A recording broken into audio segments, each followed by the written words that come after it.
Bom, eu quero trazer uma palavra ao seu coração hoje e deixar uma palavra com você antes de você ir embora. E eu quero responder hoje 3 perguntas para você, ou pelo menos eu quero tentar responder. Você que ainda não acessou o nosso canal no YouTube, entra lá no YouTube, não, YouTube mesmo, querido. E escreve lá Ministério Yahvé Shammah. Aí você depois tenta decifrar como escreve, ok? Ministério Yahvé Shammah. Tracinho Ilar, não é isso? Ministério Yahvé Shammah, tracinho Ilar. Lá você tem um campo escrito assim, inscrever-se. Você clica ali para fazer a sua inscrição. Tá me ouvindo, querido? Amém? Diz que eles estão saindo, fiquem tranquilos. Você vai lá, clica em inscrição. Você está esquecendo de fazer isso, clica lá em inscrição. E tem um sininho do lado. Naquele sininho você clica também, para que você possa receber as informações. Toda vez que chegar um vídeo novo, uma palavra nova, você vai receber a informação no YouTube que você recebeu agora um vídeo, que entrou um vídeo novo no nosso canal. Eu convido a você não somente a se inscrever, mas compartilhar as mensagens e ensinar as pessoas também a fazer o mesmo. Haja visto que eu já estou procurando ensinar aqui no vídeo, e eles já estão assistindo aí. Você que está assistindo, faça isso em nome de Jesus, ok? Mas hoje eu quero tentar responder a você 3 perguntas que geralmente fazemos. Eu queria pedir muito a sua atenção nesse momento em que a palavra é ministrada. 3 indagações ou 3 perguntas que podem existir em cada um de nós. Talvez você tenha chegado aqui com uma série de dúvidas na sua mente. Você quer respostas para muita coisa. E eu não posso responder você tudo, mas a palavra de Deus pode. A palavra de Deus tem resposta para você. Hoje eu vou tentar responder apenas 3 perguntas a você. Eu queria que você ficasse atento a essas 3 perguntas. A primeira pergunta que eu quero te responder: quem somos para Deus? Quem somos para quem? Para Deus. Quem você é para Deus? Você já parou, eu não sei se você em algum momento parou para perguntar isso, indagar sobre isso? Afinal de contas, quem eu sou para Deus? Como Deus me vê? Como Deus te vê? Como Deus nos vê? E eu quero tentar responder isso para você agora. E eu vou, com certeza você vai poder ampliar isso lá na sua célula, na sua reunião de célula, seu pequeno grupo. Mas deixa eu tentar te responder. Primeiro, a Bíblia nos ensina que somos obra de suas mãos. Olha que coisa linda. Somos obra das mãos de Deus. Nós fomos criados à sua imagem e semelhança. A Bíblia diz que Ele soprou em nós a sua essência e Ele nos deu vida. Sabe, queridos, eu fico imaginando, eu vi certa vez um pregador fazer isso, eu achei muito interessante que ele faz muito bem isso, mas como Deus, Ele nos formou. É como se Deus, Ele foi lá, sentou-se em algum local, né, Ele falando isso, pegou aquele barro e começou a organizar aquele barro e planejar, porque Ele tinha no seu coração algo muito especial. Para a luz Ele disse, haja luz. Para outras coisas Ele declarou a sua palavra. Mas para o homem, Ele mesmo, com suas próprias mãos, Ele falou, pegou o barro e começou a te formar, a me formar. Nós somos obra das mãos de Deus. Gênesis 1, 26 e 27 diz assim: então disse Deus, façamos o homem à nossa imagem, conforme a nossa semelhança. Domine ele, o homem, sobre os peixes do mar, sobre as aves do céu, sobre os grandes animais de toda a terra, sobre todos os pequenos animais que se movem rente ao chão. Criou o homem, Gênesis 2, 7, criou Deus o homem à sua imagem. A imagem de Deus o criou, homem e mulher os criou. Gênesis 2, 7 vai dizer então o Senhor Deus formou o homem do pó da terra e soprou em suas narinas o fôlego de vida, e o homem se tornou ser vivente, ou alma vivente. Nós fomos criados de uma maneira especial. Aleluia. Ei, você foi criado de uma maneira especial. Salmo 139, no verso 14, diz assim, olha o salmista falando, queridos: eu te louvo, porque me fizeste de modo especial e admirável. Glória a Deus! Ele nos formou de maneira especial, de maneira admirável. O texto vai dizer assim: todas as suas obras são maravilhosas. E o salmista completa: digo isso com convicção. Aleluia. O que mais nós somos para Deus? Sabe o que mais você é para Deus? Somos para Deus? Somos herança dele. Somos herança de Deus. Salmo 127, verso 3 diz assim: os filhos são herança do Senhor, uma recompensa que Ele dá. Ou seja, quando você nasceu nessa terra, Deus, Ele tem você como uma herança. Ele entregou essa herança para os seus pais. O que eles fizeram depois, você e Deus sabe. Mas você nasceu nessa terra com um título: herança do Senhor. Você nasceu nessa terra com um título: herança do Senhor. Aleluia. Deus, Ele nos conhece antes de sermos gerados. E tem propósitos claros para nós antes mesmo de nascermos. Jeremias capítulo 1, versículo 5 diz assim: antes de formá-lo no ventre, Deus falando a Jeremias, antes de formá-lo no ventre, eu o escolhi. Antes de você nascer, eu o separei e o designei profeta às nações. Aleluia! Glória a Deus! Gálatas capítulo 1, versículo 15 diz assim: mas Deus, olha só, queridos, Paulo escrevendo, mas Deus me separou desde o ventre materno e me chamou por sua graça. Deixa eu te falar uma coisa: Deus, Ele não se surpreende com o seu nascimento. Sabe por quê? Porque Ele te vê antes. Para Deus não estar lá no berçário: que surpresa o nascimento do William. Ele já te viu antes, muito antes de você surgir, muito antes de você ser um ser. Deus já sabia, Deus já te conhecia. Foi Ele que te fez herança, querido. Deus, Ele nos vê como um pai perfeito e amoroso vê o seu filho. Isaías 44, versículo 2 diz assim: assim diz o Senhor, aquele que o fez, aquele que o formou no ventre e que o ajudará. Não tenha medo, ó Jacó, meu servo. Jesurum, a quem escolhi. Que palavra feia, mas essa palavra Jesurum era uma forma carinhosa de chamar o povo de Israel. Era uma forma que Deus se expressava de carinho com o povo de Israel. Assim Deus te vê, assim Deus nos vê, querido. Ele nos vê como um pai perfeito e amoroso vê o seu filho e olha para o seu filho. Mas o que mais nós somos para Deus? Vamos lá, vai guardando isso. Somos amados por Ele. Somos amados profundamente por Ele. 1 João capítulo 4, versículo 10. Nisto consiste o amor. Não em que nós tenhamos amado a Deus, não em que nós tenhamos amado a Deus, mas que Ele nos amou. Não foi você que amou Deus para Ele te amar, não. Não fomos nós que amamos a Deus. Ele nos amou. E Ele enviou o seu Filho como propiciação pelos nossos pecados. Jesus veio para morrer por nós. Deus não nos amou depois de Cristo.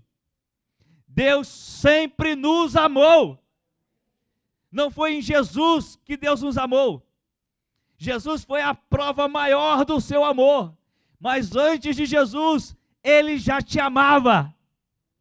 Antes mesmo de imaginar que você ia surgir nessa terra, Ele te amava. Aí você tem que dar uma sacudida santa nesse irmão e falar: meu irmão, Jesus te ama profundamente, Deus sempre te amou.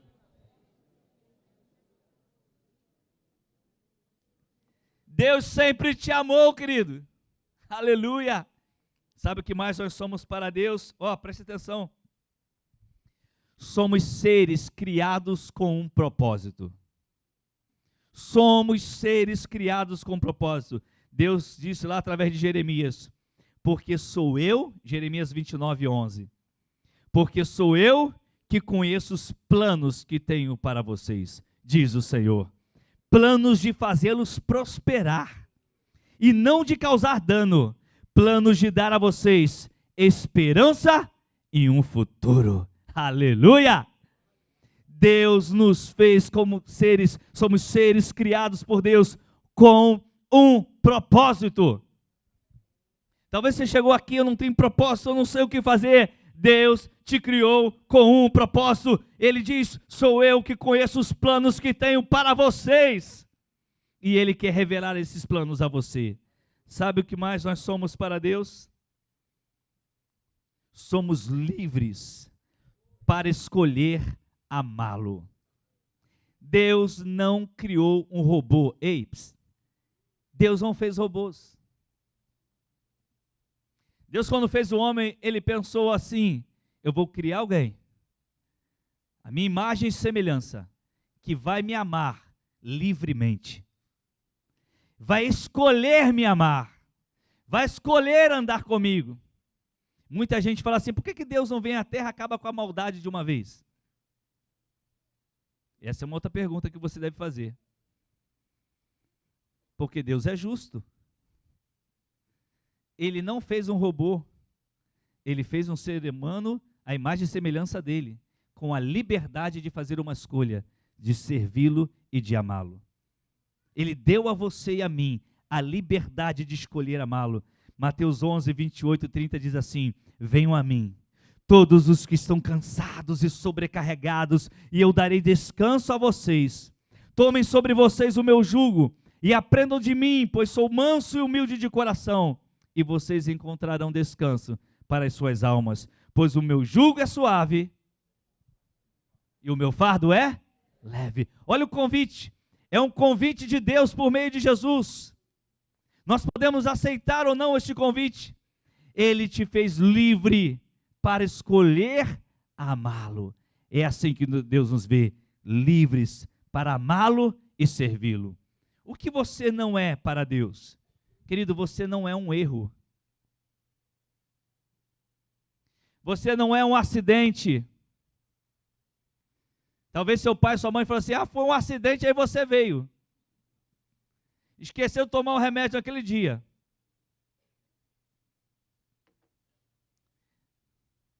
E aí você, de maneira inconsciente na sua mente, assim: eu vim por um acidente.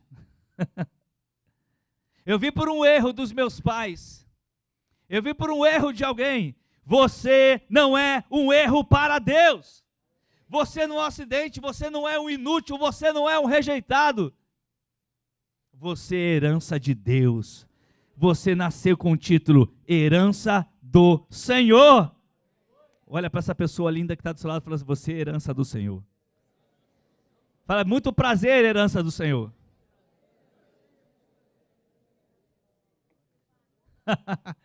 Eu sei que você não gosta muito de fazer isso aí, mas hoje eu vou caprichar com você. Tem gente que critica alguns pastores que fazem isso, mas eu estou nem aí. Pode criticar. Mas eu vou continuar declarando: você é herança do Senhor. Até você acreditar nisso. Até você ter fé nisso, você é herança do Senhor. Então eu poderia responder essa pergunta com muitas outras respostas, mas eu vou parar por aqui. Porque eu vou para a segunda pergunta.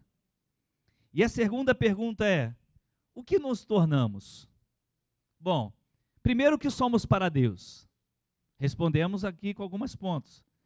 Mas o que nos tornamos? O que aconteceu com a gente?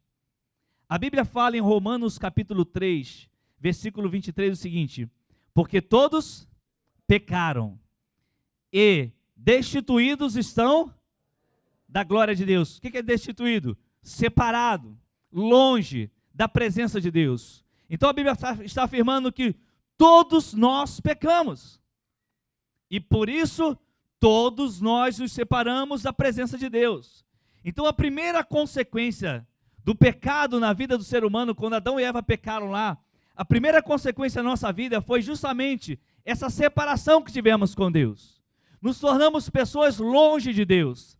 Nos afastamos do Senhor.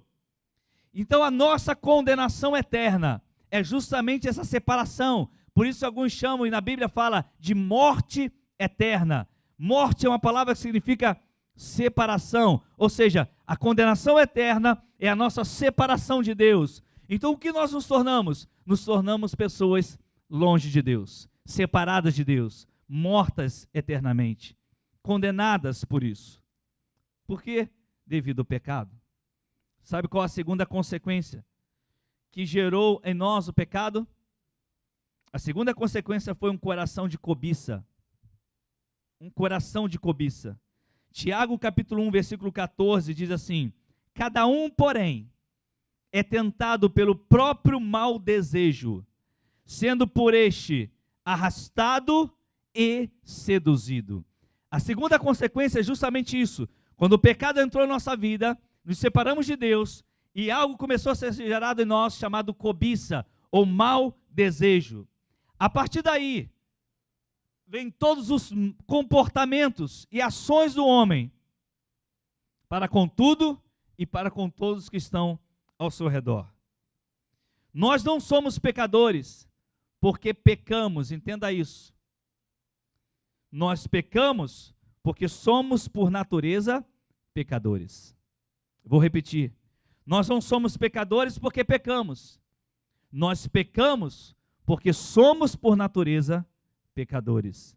A Bíblia não ensina que somos tão ruins quanto poderíamos ser, mas quer dizer que não há aspecto em nossas vidas, não há nenhum aspecto em nossa vida, em nosso pensar, em nosso desejar, em nosso proceder, que infelizmente não esteja maculado pelo pecado, manchado pelo pecado, marcado pelo pecado. A Bíblia nos ensina que tudo que nós fazemos, infelizmente, tem uma mancha do pecado. E nós precisamos de tratamento.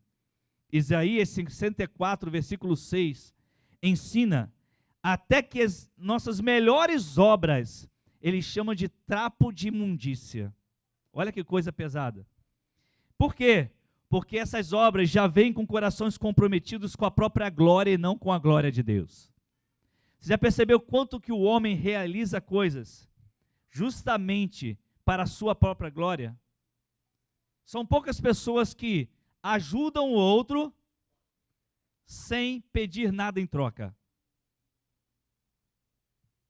Eu gostei do posicionamento do nosso presidente essa semana, e ele bateu muito bem nessa tecla. Quando falaram com ele e perguntaram, mas o presidente lá da Câmara disse que você tem que voltar para lá e ser um articulador. O que ele respondeu? O que significa articulador? Ele respondeu para o repórter. Você sabe o que eles querem, mas eu não vou dar o que eles querem. E ele falou, eu não vou dar o que eles querem, porque essa velha política acabou no Brasil, do toma lá da cá. É isso que eles estão travando lá a votação, porque eles querem algo que eu não vou dar. Agora é problema deles, eles que resolvam. Eu já entreguei o projeto, agora é eles que resolvam. Querem jogar sobre mim. O que acontece, querido? Nós vivemos, eu tenho orado pelo Brasil, e quando eu oro por todas as autoridades constituídas todos os dias, presidente, vice, deputado, senador, ministros, eu oro todos os dias. E aí, eu oro a Deus que caia por terra um espírito em nossa nação, no meio político da nossa nação, nas autoridades, não só políticas, nas autoridades constituídas, que chama-se egoísmo. O egoísmo destrói nossa nação, queridos. É algo do caráter do ser humano. Ele só faz algo se tiver algo em troca para ele. Ele só vai fazer algo por você se alguma coisa ele ganhar com isso. A maioria deles não está preocupado em fazer um país melhor. Estão preocupados em ver o que eu ganho com isso. Ou quanto eu ganho com isso. Essa é uma consequência do pecado. Essa cobiça, esse mau desejo, isso está lá no ser humano. Por isso eu sempre digo, não é a política que vai salvar o Brasil, não. É o caráter de Cristo no meio do povo que vai salvar a nossa nação. E para ter esse caráter tem que ter Jesus no coração. Senão não muda. É uma questão de caráter, de comportamento. E está lá dentro de nós. E nós, se deixarmos nossas atitudes, nós sofremos essas consequências lá do pecado, nós vamos justamente ter comportamentos dessa forma. Sabe qual a terceira consequência do pecado? São justamente esses atos contrários aos princípios de Deus. Haja visto estarmos distante deles. 2 Timóteo capítulo 3. Olha só o que diz esse texto, queridos. Se você quer saber as características dos últimos dias, está escrito aqui 3, de 1 a 9. Saiba disso. Nos últimos dias sobrevirão tempos terríveis ou difíceis. Olha as características dos homens dos últimos dias. Lá em Timóteo, Paulo escrevendo a Timóteo, lá atrás, 2000 anos atrás quase. Os homens serão egoístas, é a primeira característica que aparece. Avarentos, presunçosos, arrogantes, blasfemos, desobedientes aos pais, ingratos, ímpios, sem amor pela família, irreconciliáveis, caluniadores, sem domínio próprio, cruéis, inimigos do bem, traidores, precipitados, soberbos, mais amantes dos prazeres do que amigos de Deus, tendo aparência de piedade, mas negando o seu poder. Afaste-se desses também. Olha o que a Bíblia está falando. São esses os que se introduzem pelas casas e conquistam mulheres instáveis sobrecarregadas de pecados, as quais se deixam levar por toda espécie de desejos. Elas estão sempre aprendendo, mas jamais conseguem chegar ao conhecimento da verdade. Como Janes e Jambres se puseram a Moisés, esses também resistem à verdade. A mente deles é depravada, são reprovados na fé. Aí vem o julgamento de Deus. Não irão longe,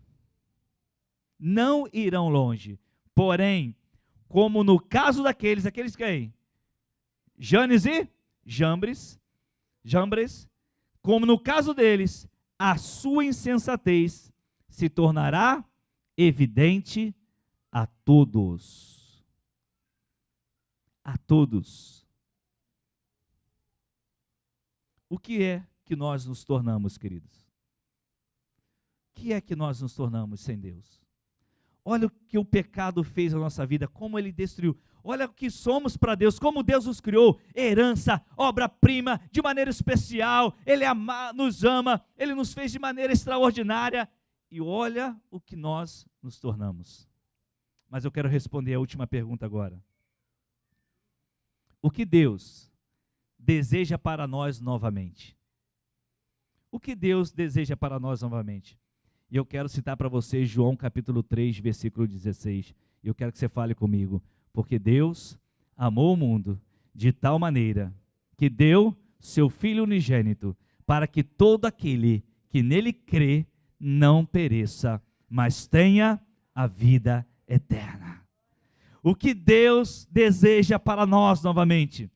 Ele quer reatar nosso relacionamento com Ele. E por esse motivo Ele providenciou um meio, Jesus Cristo. E assim, por meio de Jesus Cristo, todos nós nos tornaremos novamente herdeiros agora da vida eterna. O que Deus deseja para nós novamente?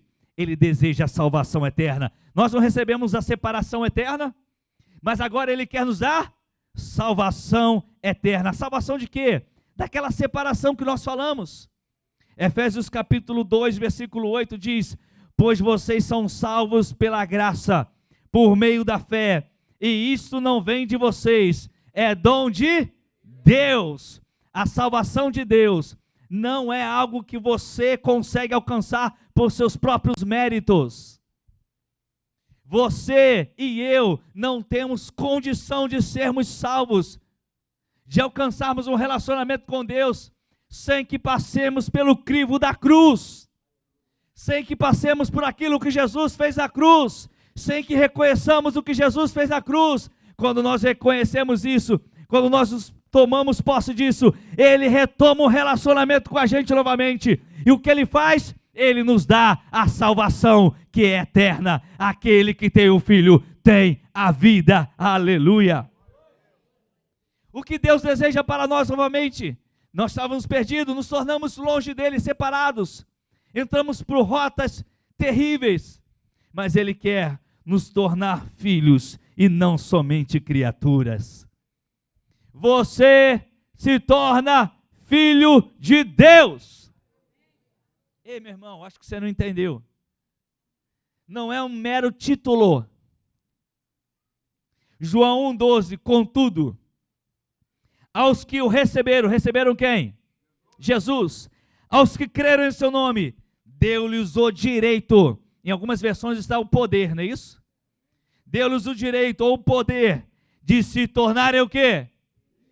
Filhos de Deus. Fábio, você é filho de Deus, meu querido. Você não é uma mera criatura. Deus criou a todos os seres humanos. Deus criou a mim e a você e a todo ser humano que está aí. Mas nem todos são filhos. Por quê? Porque para nos tornarmos filhos, temos que crer em Jesus como Senhor e Salvador de nossas vidas. E aí, quando isso acontece, nós recebemos um direito que não vem de nós, vem dele. Ele olha para nós e agora Ele recebeu o meu filho como Senhor e Salvador. E agora Ele nos marca com o selo do seu Espírito e diz, agora Ele é meu filho. Romanos 8,16. O próprio Espírito testemunha ao nosso Espírito que somos o quê? Filhos de Deus. Aleluia. O que Deus deseja para nós novamente? Ele quer nos tornar seus amigos. Ele quer que nos tornemos seus amigos, ou seu amigo. João 15, 14 e 15 diz assim, Jesus falando aos discípulos, vocês serão meus amigos, se fizerem o que eu ordeno. Já não os chamo servos. Olha só, coisa linda, queridos. Jesus está lá conversando com os discípulos, quase subiram ao céu, já quase para ser morto. E ele faz o último discurso e olha para ele e fala assim, filhão, você não é mais meu servo. Eu não te chamo mais de servo, não. Você agora é meu amigo.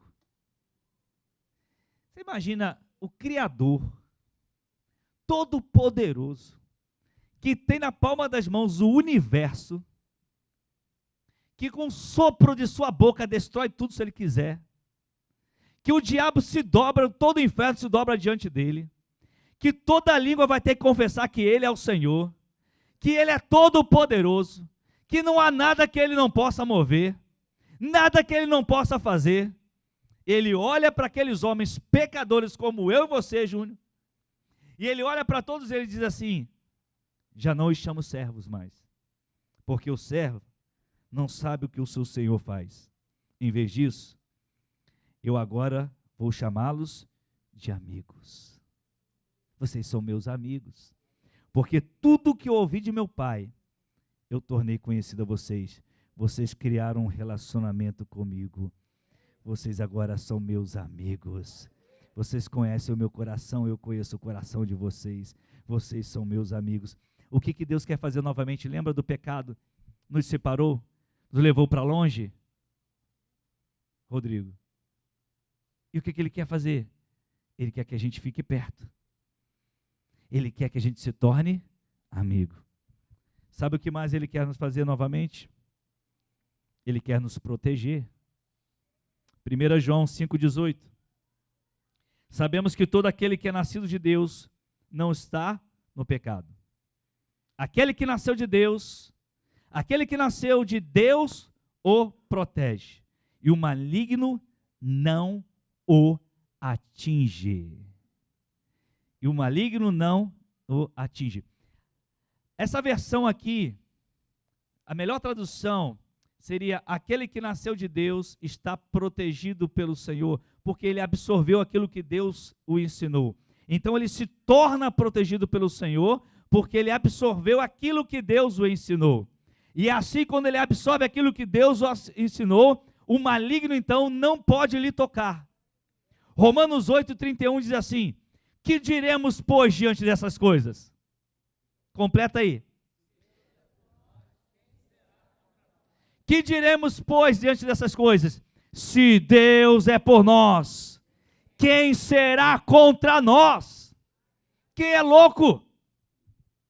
Se Deus é conosco, quem está contra nós é maluco, é doido, entrou numa guerra para perder, porque Deus está conosco. Agora a pergunta é, se Deus é por nós, porque existe o se. Se você tem a convicção que Deus é contigo, a pergunta é, quem será contra você? Quem é louco? Por quê? Porque Deus quer nos proteger. Sabe o que mais Deus quer para nós novamente? Ele quer nos revelar tudo que somos e temos nele. Tudo que somos e temos nele. Abra sua Bíblia em 1 Pedro 2, 9 e 10.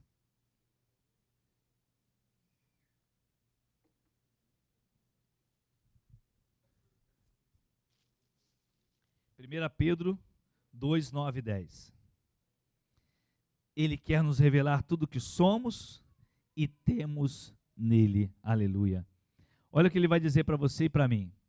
Vocês, porém, são o quê? Vamos ler junto aí, está na TV aí que a gente fala todo mundo junto. Acho que vai ficar mais fácil, né? Vamos lá? Na TV. Vocês, porém,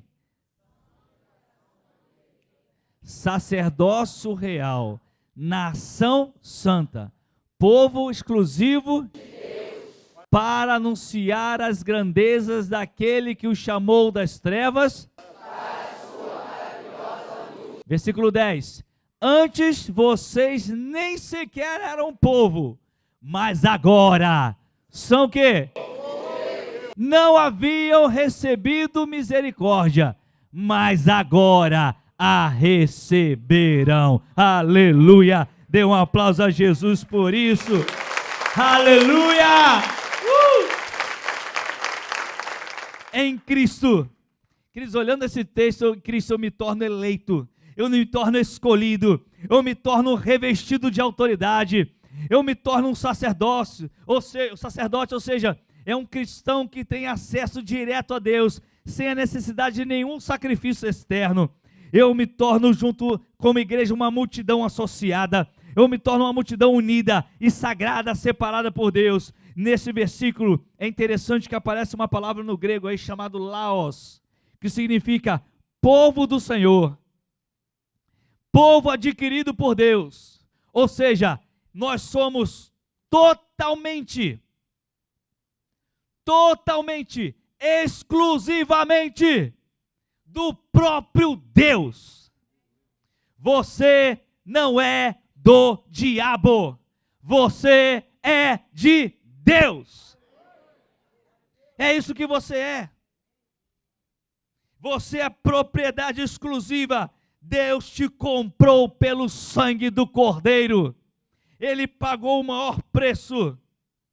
E Ele não vai te dar para ninguém. Ele não te dá para ninguém, querido. Aleluia. Eu acho que existem muitas perguntas que pairam sobre a mente dos seres humanos. Porém, eu creio que essas três revelam, segundo a Bíblia, os propósitos eternos de Deus para cada um de nós. E como podemos fazer para andarmos nele. Você já parou para pensar sobre essas três perguntas? Quem somos para Deus? O que nos tornamos longe de Deus? E o que Deus quer que sejamos novamente? Ele quer que você seja filho e retorne a um relacionamento íntimo com Ele. Deus nos criou como herança. O primeiro título na terra que você teve foi herança. Talvez você tenha nascido e foi rejeitado, abandonado, deixado de lado. Talvez seu pai e sua mãe não queriam você. Tem gente que nem conhece pai. Nunca conheceu. Mas Deus, quando você nasceu, independente da circunstância que você tenha nascido, independente da situação que você tenha nascido, Deus, quando você nasceu, já colocou um título: herança. Você é herança. Herança do Senhor. Você é minha herança. Você é minha herança. Por isso que Deus deu a sua vida por nós. Você não é um inútil. Você não é um rejeitado. Você pode ser rejeitado pelos homens e ter o título de inútil para muita gente. Você não é um erro, você não é um acidente para Deus. Você pode ter esse título para muita gente, mas para Deus você não tem. Você é amado por Ele. Você é querido por Deus. Deus quer você novamente. Quando nós chegarmos no céu, a gente vai sair correndo e vai dar um beijo em Deus. Vai dar um abraço nele. Eu sei que tem muitos homens de fé, como Neemias, a gente quer conhecer, Paulo, mas ninguém é como o nosso Jesus. Porque foi isso que ele fez para a gente. É assim que ele nos vê. E é assim que ele quer nos tornar. Mas infelizmente, o pecado distorceu tudo isso. E nós nos separamos dele. Mas agora ele está nos trazendo de volta para um relacionamento, para uma nova vida, para uma nova história. Aleluia. Fecha teus olhos e agradeça a Deus por isso, querido. Agradeça a Deus o que Ele fez com você, o que Ele fez por você, o quanto Ele te ama, o quanto Ele te ama. Muita gente não consegue permanecer em Deus, porque não o conhece. Não o conhece. Como poderei servir alguém que eu não conheço? Como poderei seguir alguém que não conheço? Mas Deus te conhece. E Ele quer se fazer conhecido a você. Ele quer que você o conheça. E como você então vai conhecê-lo? A Bíblia diz que quem vê o Filho, vê o Pai. E quem é o Filho de Deus? Jesus. Quem vê Jesus, vê o Pai. Por isso, que é por meio de Jesus que a gente chega a Deus. Você não é um acidente. Você não é um erro. Você não é um rejeitado. Você não é um inútil. Você é obra-prima da criação de Deus. Ele fez questão de pegar nas suas mãos o barro e fazer eu e você. Ele fez questão de soprar sobre nós o seu fôlego de vida e dizer: é a nossa imagem, é a nossa semelhança.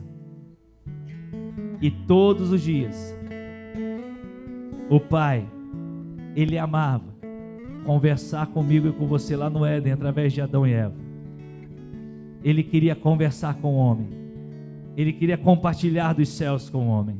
Ele trouxe o reino dele à terra e mostrou ao homem e disse ao homem: domine sobre tudo, domine sobre todos, sobre todas as coisas que eu criei. E olha o que nós nos tornamos. Uma planta domina o homem hoje. Uma planta domina o homem hoje.